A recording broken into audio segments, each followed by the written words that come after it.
उपलब्धि Haryana special task force को मिली है और बड़ा बदमाश है। वेंकट गर्ग है इसका नाम और नारायणगढ़ का रहने वाला है। बिश्नोई गैंग से तो जुड़ा ही हुआ था। उसके बाद जो कपिल सांगवान अलेस नंदू उसके साथ भी जुड़ा हुआ था। इसके खिलाफ 23 केसेस थे।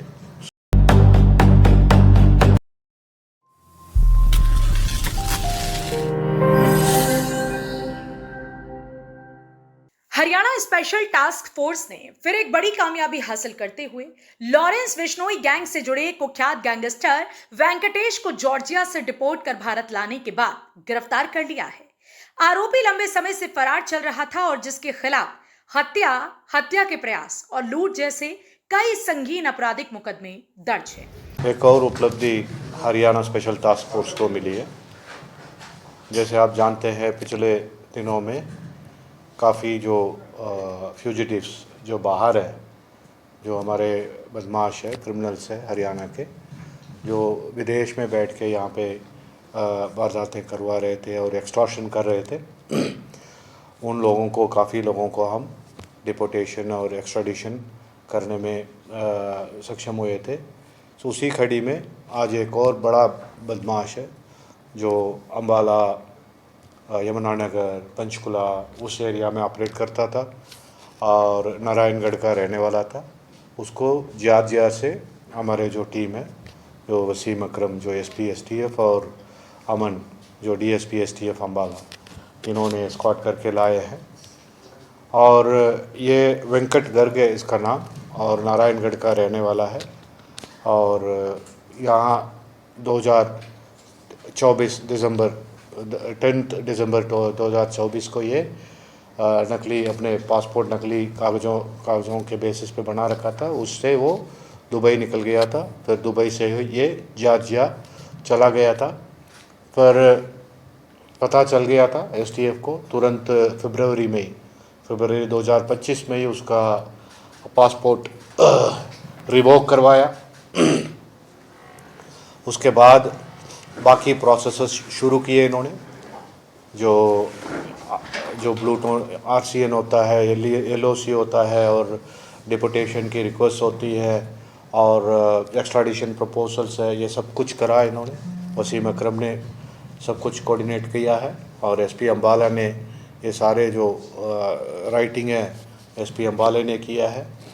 और इसको इन्होंने जो एनसीबी है सीबीआई में उनको भेजा है, उनके थ्रू एमईए में गया है, फिर जॉर्जिया देश में गया है।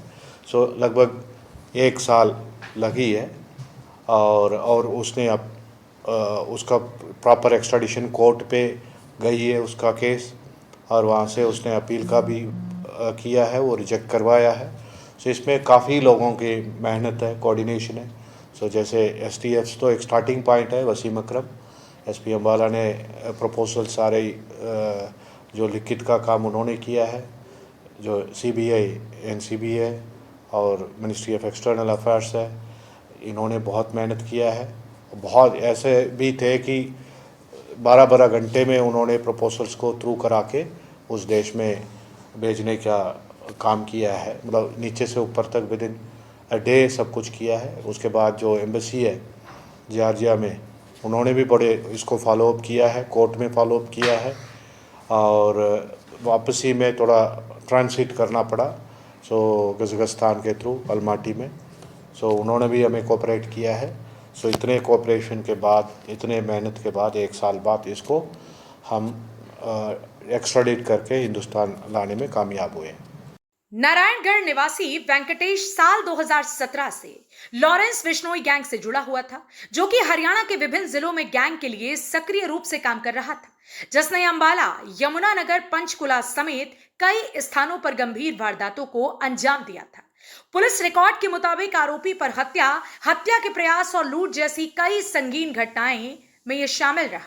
बताया जा रहा है कि वर्ष 2024 में वेंकटेश फर्जी पासपोर्ट के जरिए देश छोड़कर दुबई भाग गया था। इसके बाद वह विदेश में रहकर कानून से बचने की कोशिश कर रहा था। ये लॉरेंस बिश्नोई गैंग से तो जुड़ा ही हुआ था। उसके बाद जो कपिल सांगवान अलेस नंदू, उसके साथ भी जुड़ा हुआ था।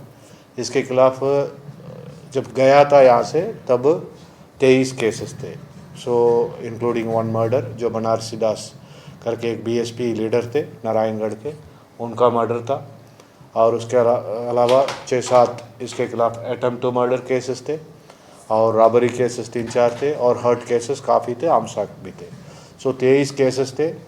और ये उसी साल जुलाई में 2024 में बेल मिला था और आर्म्स एक्ट के केस में बंद था, उस पर बेल मिला था।